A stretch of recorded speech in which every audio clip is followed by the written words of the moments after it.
This when he was 21 in Pattenberg, Man, right there, that newspaper article. Those are all of his instructors right there. The one he was telling you about. This is his first one, and this is the one that gave him permission to train with him. This is the father that taught both of them, and that's him. So he's like the third generation in that family style.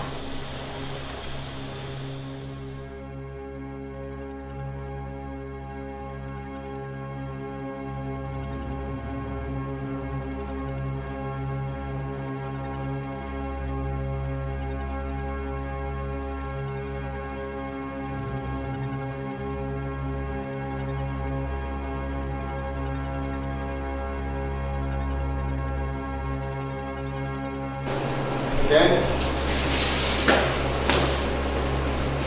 And 1, 2, 3, 4, 5, 6, 7, 8, 9, 10. Strong front kicks, reach out.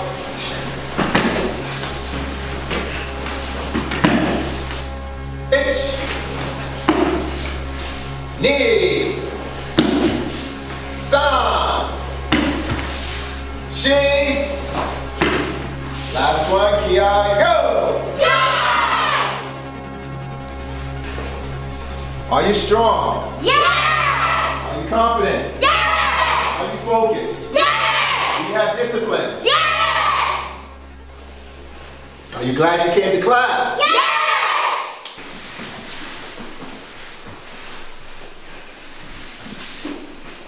Today's character lesson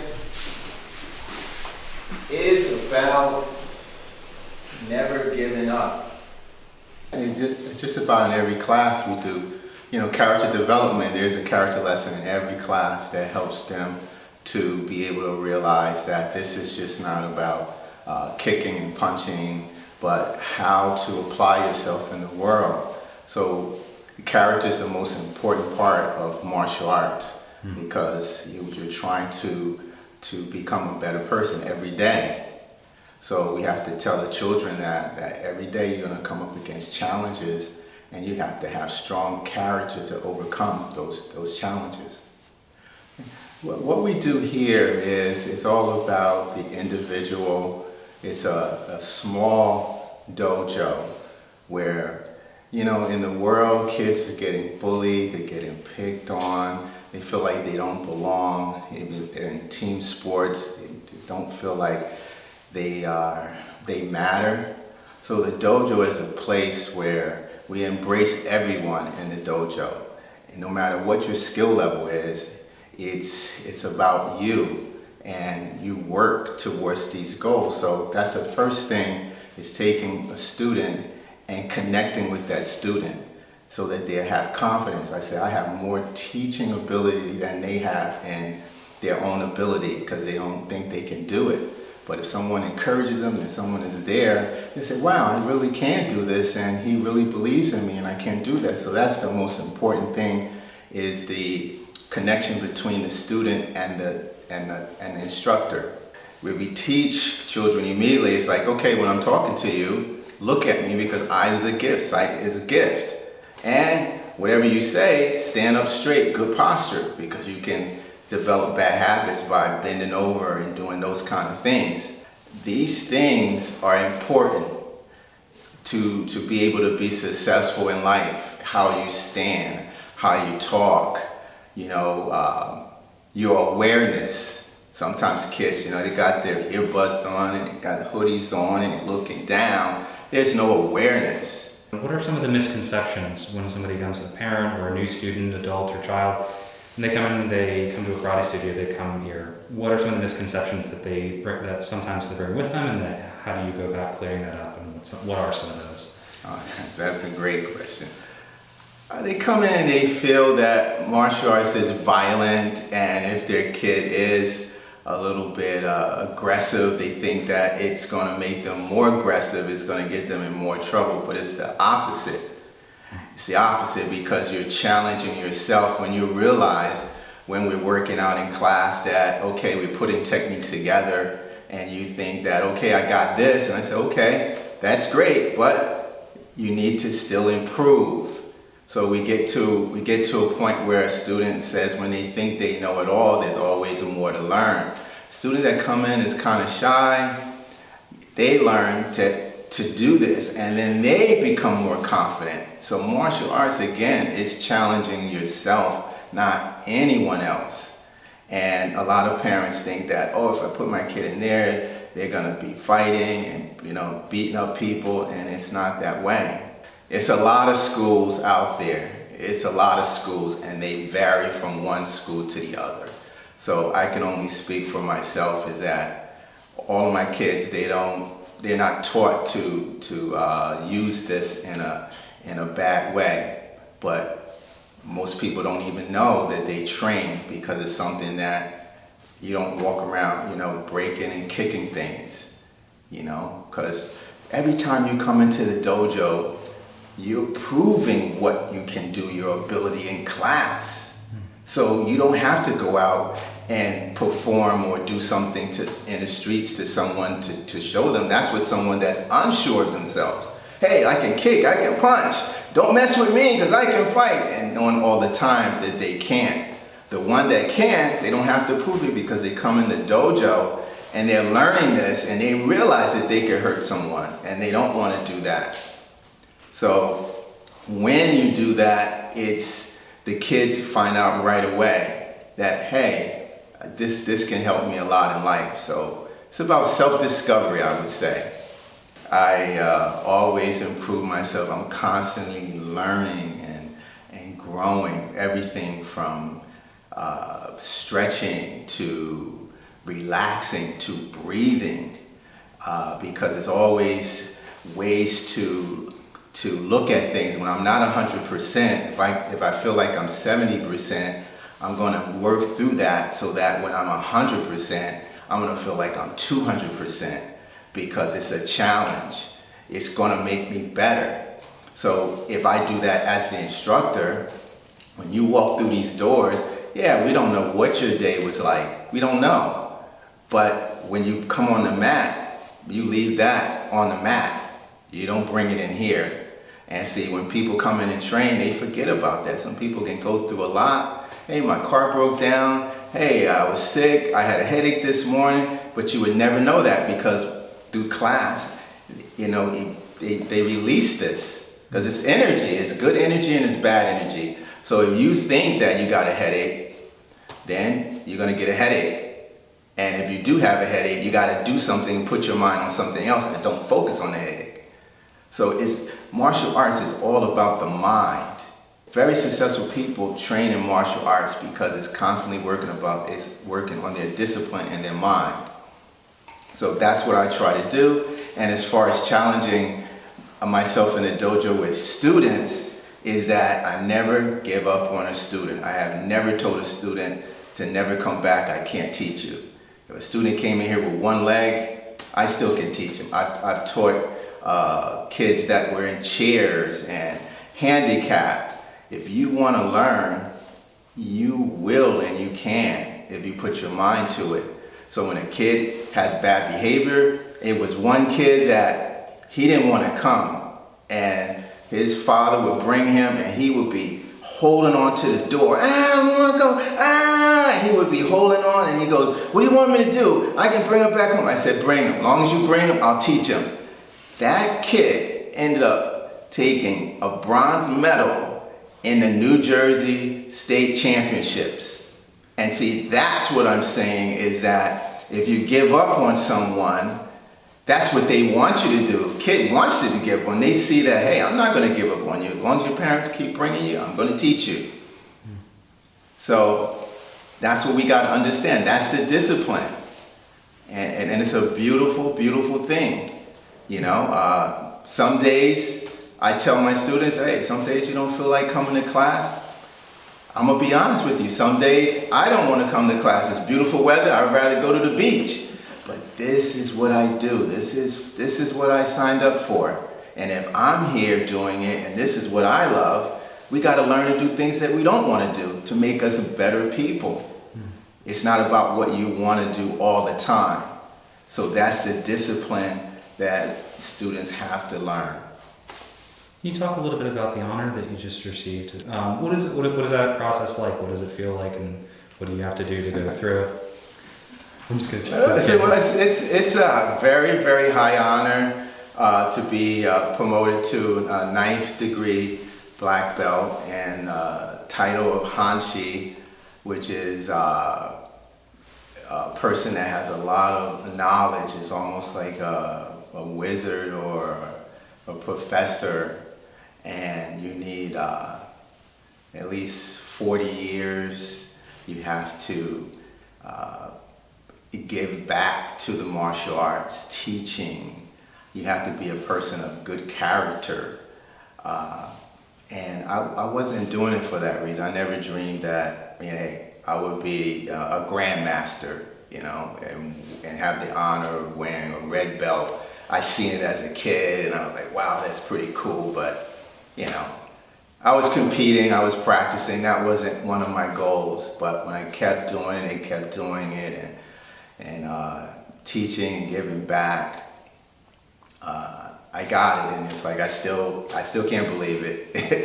It's a great thing. It's a really great honor. As far as a kid, I always loved martial arts and boxing, any type of martial art. I would do it all the time. Did it, I guess at 50 years, nonstop, never stopped, always did it.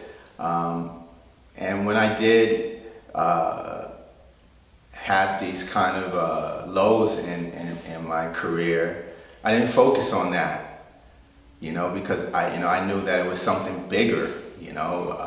I competed on a state level, state champion many times, and went to nationals and placed on the New Jersey state karate team, and traveled to Europe. It was on like 4 or 5 different USA teams, and but going over in 1985 to Australia to a world championship, that changed everything, because sometimes when you hear the US, people don't really give you the recognition. And when I went over in Australia, that really changed everything, because when I came back and I won, it was worth every disappointment, every time that I competed or whatever. It made up for it, because to go all the way over there, like a 22-hour flight, and go somewhere you've never been before, and people respect your talent and your skill. And then when you come back here, all the people that say, hey, why you go over there? Why I wouldn't go over there? And he told me I should quit. I told him I was going to open up a school one day. Oh, you're not going to open up a school. All negativity. But I kept doing it and kept doing it. Didn't listen to them. And right now, I have my own school. I've done a lot of amazing things with martial arts. So I tell anyone that stick to your dreams and your goals, because people are going to try to get you off the course.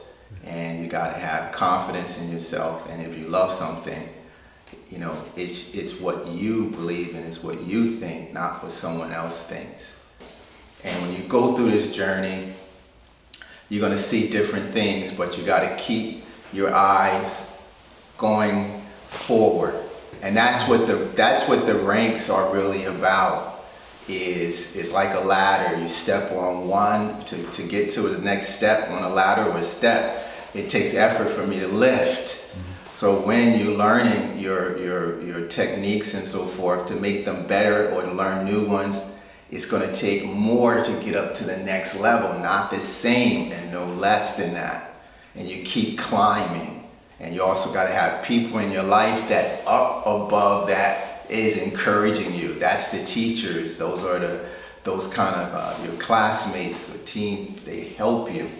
So you're not alone in the dojo. You're not alone. It's like a family. It's a support system. Not knowing is something we got to go through. And sure, when you look back and you look at your life and you say, I wish I had done that, or I didn't see that before, I didn't understand it. You wasn't supposed to. You know, the whole point of this is that you keep on going. You're gonna have these kind of things in your life. It's sour, it's sweet. And you gotta be able to have both of them, to know if it's sweet, I need sour to know that it's sweet. You know, if it's a low kick, how do I know it from a high kick? Because everybody around me kicking low, I'm thinking it's a high kick. Until I see someone go bang, kick a little higher, I go, whoa, that's a high kick. I need those experiences. If I go through nothing, if I went through less disappointment, how can I help you? You know, if you're swimming in the water and I can't swim, I'm telling you, yeah, get in the water, and I'm telling you that doesn't make sense. But if I knew how to swim, I can help you. So you got to have some experience, and that's what this sensei is for. One, it translates as the one who has gone before. When you take that character, one who has gone before, that's like a father. It's someone that's bringing you along. So everybody that comes in here, I've been doing this almost 50 years, so I know the journey, what it takes. I know it's hard. I've been through it. There's times, yes, that I feel like, hey, I've been doing this a long time.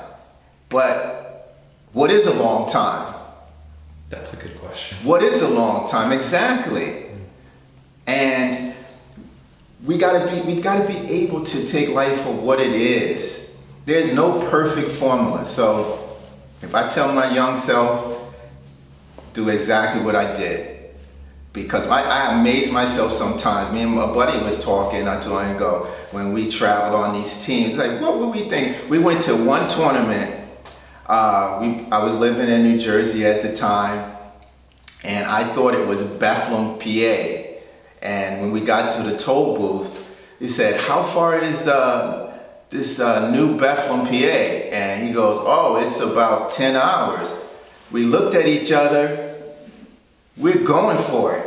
And we drove from out here to New Bethlehem, Pennsylvania, a 10-hour ride, just walks in the tournament, and they're starting our division.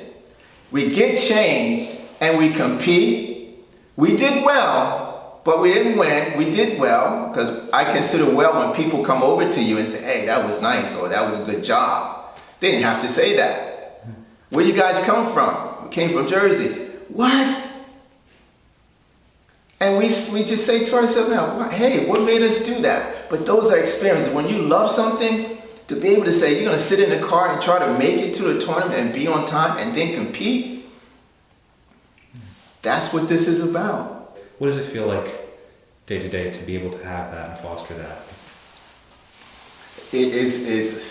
It's really great, because the students that you have around you, some of them are going to do amazing things. They're going to, change the world. They're going to help in ways that you just know they're going to do it, because you can see it. You can see the foundation, the confidence. Kids today are so much more advanced. They have technology to make them do that.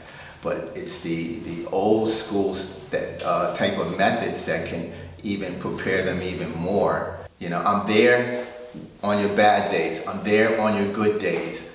I'm always there. And that's what they need to know, because they don't go home with me, right? Their parents, they got to go home with their parents. Like I said, I give them tough love. A lot of parents say, hey, you need to talk to them about doing their homework. Oh, don't tell Shihan. Don't tell Shihan,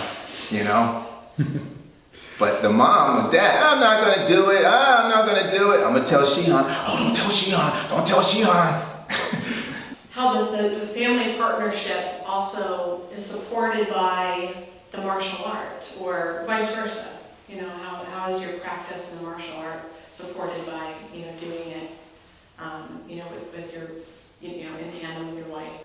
I would say that you heard of the yin and yang, which is proper pronunciation is yang, yin yang, right? Is that I could be hard, she could be soft, and then if I'm soft, she hard. So she compliments me.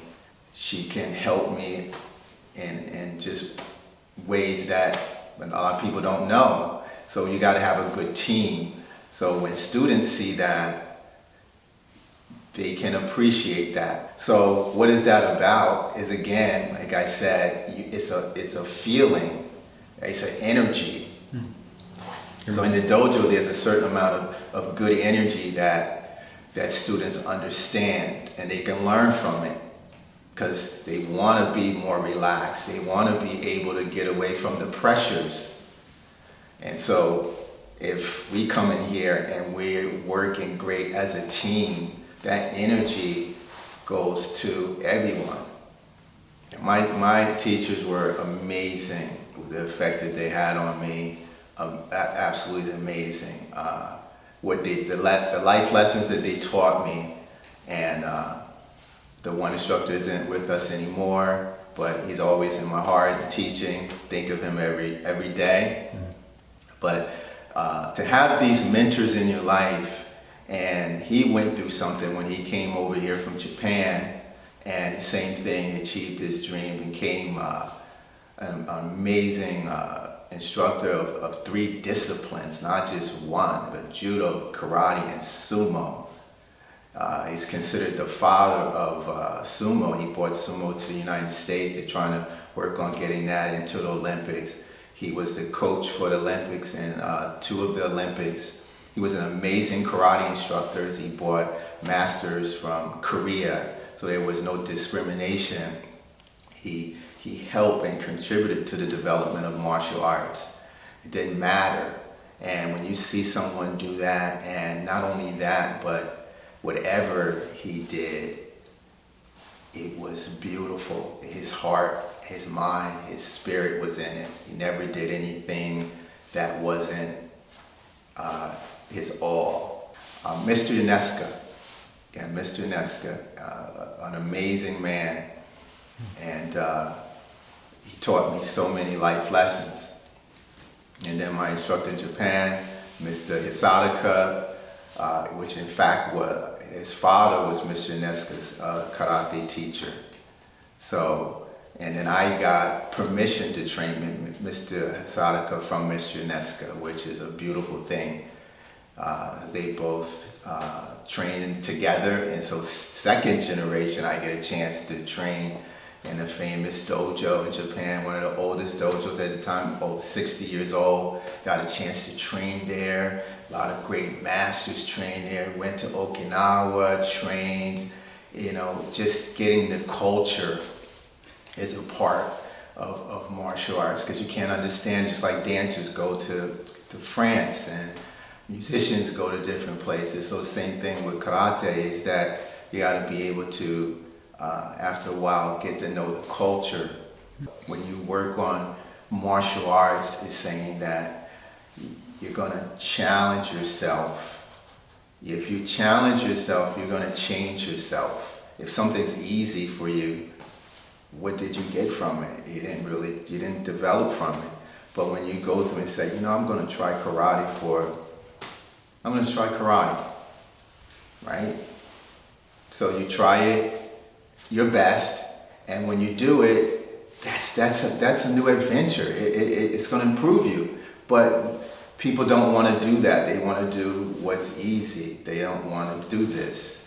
And when you do this, it helps to improve you. And so that's what I would say, is that it's not about fighting. It's not about breaking boards. It's not becoming a ninja or anything like that. It's just like, almost, you could say, a self-improvement program. Because you need that. You need to be able to vent, be able to work out your spirit, your soul. And so how do you do that? Like the ki. What is the ki for? The ki is to express yourself. Right? So when you let it out, someone cuts in front of you, someone doesn't acknowledge you, people let that build up. And then that's why the easiest thing, they blow up. And like I've learned this, and this helps me every single day, is don't react right away. Don't react right away. You don't know if that's the real problem or not. So I find that through relaxation, and just like I said, let it marinate a little bit. So if someone comes to me with a problem, I'm going to marinate. I'm not going to really say, oh, you shouldn't do that, or I wouldn't do that. I feel it, I marinate, I think about it, and then I get options, a lot more. And so the first thing is you got to relax to be able to understand rather than tensing up and trying to get it right away. So I've learned that don't get so stressed out. You gotta chew it, get the flavor out of it, like chewing gum.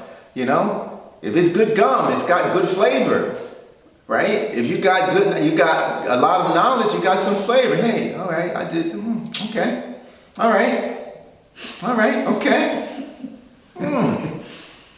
Yeah. So that's the way you gotta be. Yeah. No one knows all the answers, and it don't have to be right away. You can come up with the best answers after you think about it a little bit. Because that's the other side. The other side, you gotta make choices, you gotta make decisions, but it's not in everything. So when you come in here, it's different. And that's what I mean, is that you gotta be able to, it's like driving. You see trees, you see flowers, you see a little house here. It's beautiful. If it's all the same, the ride's not that good. So when we go through these situations the same way, okay, all right, that's not so bad. I've had worse things happen, and you keep going, and then after a while, it gets better. It gets better. It has to be. As you get older, as you get more experience, it has to get better. If not, it will get better. As you got so many kids now committing suicide, it's too soon. It's not the end. That's actually a good question, because you see your students in a different capacity than parents and teachers and everybody else. What do you feel you're seeing that they may be showing to you that they may not be showing to other people, or things that are concerning to you that you can see that maybe other people aren't picking up on? Well, number one is anxiety. See, a lot of kids come in here with anxiety, and I'm very good with that, because this is what helps them. Like I said, don't get upset, just take it easy, and you need someone to be with you, right? So a lot of kids today feel like, I can't do it, I don't want to go up, I don't want to do that. I tell them, listen, people are going to say something about you, whether you're doing great or you're not doing good. They're always going to have something to say.